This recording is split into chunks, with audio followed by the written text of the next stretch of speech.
এত দেরি করে ফিরলে কেন নীরা? নীরা ক্লান্ত শরীর নিয়ে বলল, ও তুমি বুঝবে না। আকাশ বলল, কেন বুঝবো না? আমি অফিসে চাকরি করি, আমি তো দেরি করি না। তাহলে তুমি এত দেরি করো কেন? আমি তোমার জন্য খাবার নিয়ে কতক্ষণ ধরে বসে আছি, একসাথে খাবো বলে। নীরা বলল, ন্যাকামি ছাড়ো তো। নীরা রাগী চোখে বলল, করো তো একটা ছোটখাটো চাকরি। যদি আমার মতো পোস্টে জব করতে তাহলে বুঝতে কেন এত দেরি করি। নীরার কথা শুনে আকাশের মুখটা ফ্যাকাসে হয়ে গেছে। সে কখনো চিন্তা করেনি নীরা এমন পরিবর্তন হয়ে যাবে। কত শান্ত স্বভাবের ছিল মেয়েটা, আর আজকে বড় পোস্টে কর্মরত বলে কতগুলো কথা শোনালো। আকাশ নীরাকে খুব পছন্দ করে বিয়ে করেছিল। নীরাকে আকাশ যখন গ্রাম থেকে শহরে নিয়ে আসছিল তখন নীরার একটা কথা ছিল, সেটা হলো শহরে গিয়ে তাকে পড়াশোনা করাতে হবে। আকাশ নীরাকে গ্রাজুয়েশন পর্যন্ত পড়িয়েছে।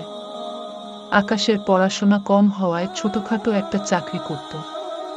নীরার পড়াশোনা শেষ হওয়ার পর সে একটা মাল্টিন্যাশনাল কোম্পানিতে চাকরি পায়। প্রথমে ভালো থাকলেও পরে আস্তে আস্তে তার পরিবর্তন হতে শুরু করে। আকাশ নীরাকে বলল, খাবে না? নীরা আকাশের দিকে তাকিয়ে বলল, আমি বসে সাথে ডিনার করেছি, তুমি খেয়ে নাও। আকাশ বলল, কি বলছো নীরা? খেয়ে নাও মানে? এর আগে কখনো তোমাকে ছাড়া খেয়েছি? নীরা রাগী চোখে বলল, আগে খাওনি তো কি হয়েছে, এখন থেকে অভ্যাস করতে হবে। আর আমার অত ন্যাকামি ভালো লাগে না। নীরা তাদের বেডরুমে চলে গিয়ে ওয়াশরুমে গিয়ে ফ্রেশ হয়ে শুয়ে আছে।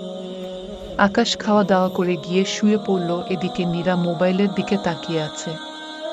আকাশ বলল, নীরা অনেক রাত হয়ে গেছে, ঘুমিয়ে পড়ো। নীরা কিছু না বলে মোবাইলে অতি মনোযোগ দিয়ে তাকিয়ে আছে। আকাশ আবার বলল, নীরা ঘুমিয়ে পড়ো। নীরা বলল, আকাশ বিরক্ত করো না তো। নীরার এমন কথায় আকাশ মনে মনে কষ্ট পেল, ভাবছে আগে আমাকে ছাড়া কিছুই বুঝতো না, আর আজকে আমাকে বিরক্ত লাগছে। নীরা মোবাইল রেখে আকাশের দিকে তাকিয়ে দেখে সে ঘুমিয়ে গেছে। নীরা ক্লান্ত ছিল তাই সেও কিছু না বলে ঘুমিয়ে পড়ল। সকাল হলো, দুজনেই নিজ নিজ কর্মস্থলে চলে গেল। নীরা খুশি মনে গেলেও আকাশ মনটা খারাপ করে চলে গেল। অফিসের কাজে আকাশের আজ কোনোভাবেই মন বসছে না।